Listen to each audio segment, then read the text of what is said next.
You know, when I went to college, I studied history. And one of the things that I was reminded of when I was studying the history of America in the 20th century was the story of young people being told that the best that their government could do to protect them from a weapon of mass destruction was how to hide under their desk.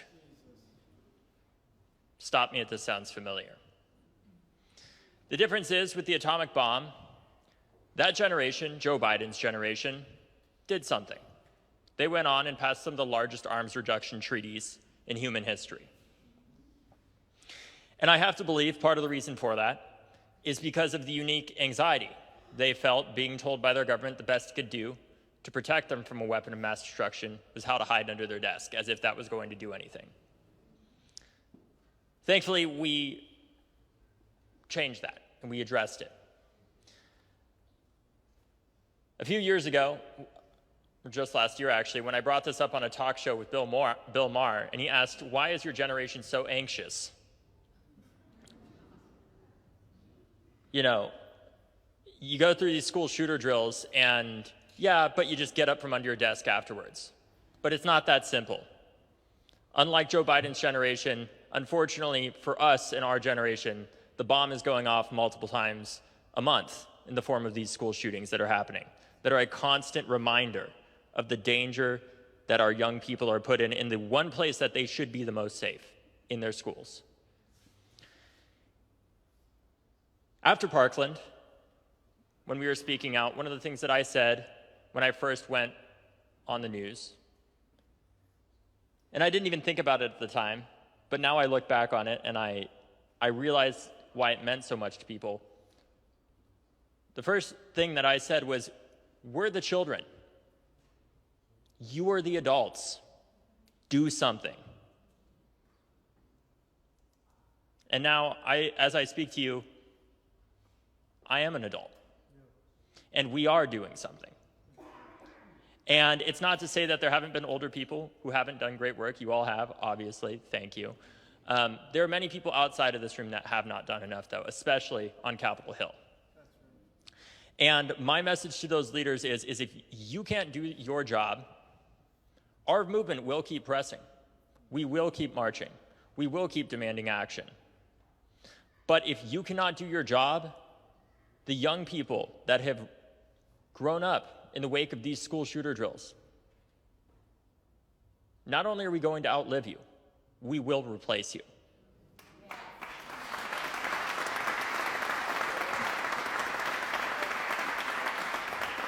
We will. Because in politics, there is something a lot more valuable, and in life, to have. And it's the one thing money can't buy more of: time. The question is our generation going to elect younger people that are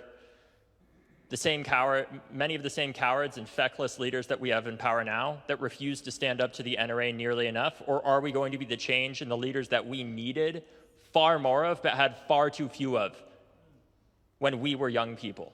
And that's why I could not be more proud to introduce an incredible young leader that I believe is going to be on the vanguard of our generation in addressing this issue.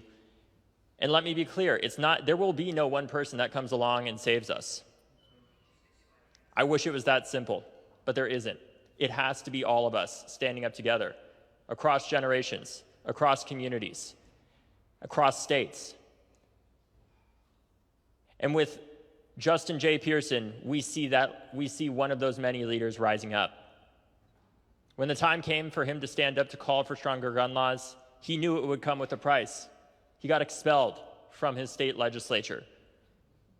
But guess what? He didn't let that stop him, and he kept fighting. He is the exact type of person that we need more of out there. More leaders just like him, that are not afraid to stand with survivors, that are not afraid to keep fighting no matter what stands in their way, even if it costs them their job. Because guess what? You can always run for re-election, like you did. And he got re-elected.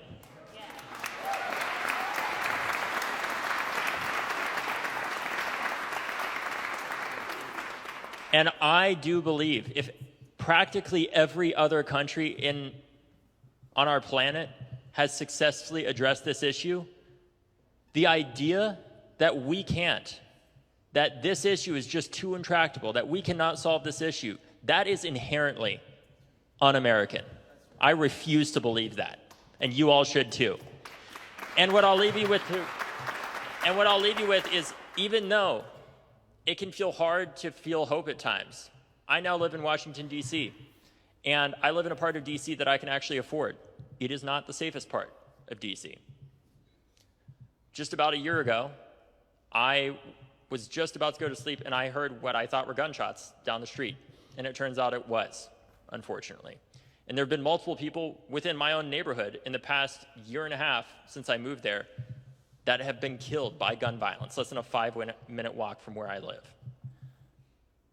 And I'm very proud to see all the representatives that have come up here and spoke and talked, but it's important to note that the place that you're in right now does not have an actual vote in Congress, and that is bullshit.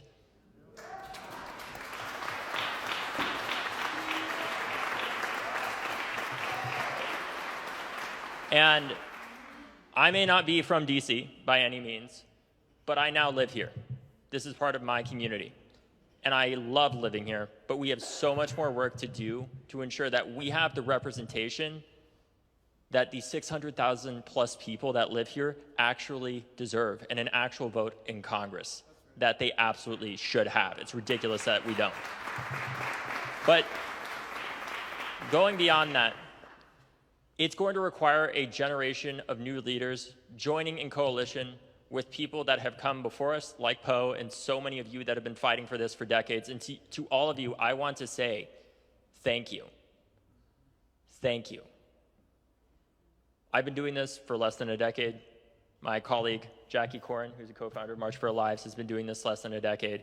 But the only reason why our movement was able to get the first gun safety law passed in 30 years is because of decades of work done long before Parkland, long before Sandy Hook, long before so many of the shootings that we know of that are in the news, because of survivors who are not in this room right now. Many of whom, frankly, worked on it so long they may not even be alive anymore. But that legacy is working. And it's hard, it can be hard to have hope, but we know that there are people who are not in this room tonight because they didn't die from gun violence, or they didn't have a loved one who died from gun violence because of the laws that people in this room are responsible for passing. And it's important to remember that, as hard as it can be. Because it's possible to know that we can still make progress without it being fast enough at all. But you all are making a difference. The challenge is, it's hard for the media to talk about the shooting that doesn't happen a lot of the time. But with people like Mayor Brendan Scott, with people like Poe, with people like Justin, with people like so many of you out there, like Sandy and Lonnie, and there's literally so many of you I'm recognizing right now. I would be here all night. But because of all of you, the number one thing that I hope that you know is that if you need to take a break, that is okay, because people like Justin J. Pearson are out here fighting for you when you can't. I am out here fighting for you when you can't. And I can know I can take a break. Justin can know he can take a break. Because unfortunately, many people in this room, including elected officials, have been touched by gun deaths. We have to ensure that the movement continues, and that's going to require all of us ensuring that we take care of ourselves, and that you know that you can take a step back, because Justin and I and so many other people are fighting, and we can know that we can take a step back when we have to. Because we're strong, but nobody can be that strong.